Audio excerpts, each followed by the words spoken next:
Well, 5 years ago, a Southport officer was shot and killed in the line of duty. The man he was saving is now charged with pulling the trigger. And today, a judge ruled that suspect will not face life in prison without parole. CBS 4's Mike Sullivan joins us now in our newsroom. You spoke, Mike, with Southport Police today. Why does this decision come as such a surprise? Well, to their knowledge, there was an agreement in place that he would not face life in prison without parole. It's a stipulation put in place as part of an agreement to drop the death penalty.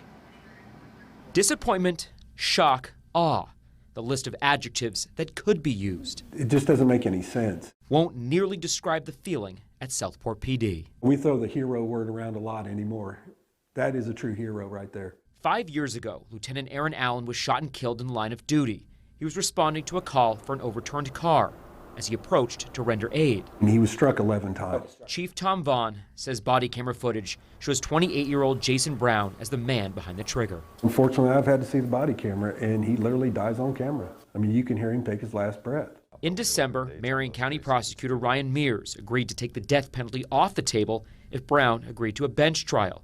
The agreement was for life in prison without parole. We were told by the prosecutor that if it went to a jury trial with the pandemic protocols put in place, that the court hearing would be live streamed. Criminal defense attorney John Tompkins is not on this case, but has seen firsthand what happens with these live streams. It is vastly more available to the public. One of the things that Stacey Allen is deathly afraid of is for her 10-year-old son to watch her husband get killed on YouTube or whatever social media it gets sent to.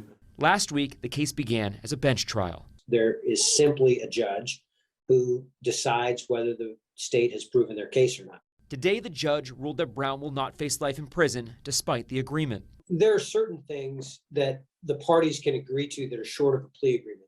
A lot of times those are called stipulations. Chief Vaughn says the judge's decision hinged on two factors. One being that Brown could not determine if Lieutenant Allen was an officer. You know, and even the other testimony from the officers was he pointed that firearm twice at two other police officers.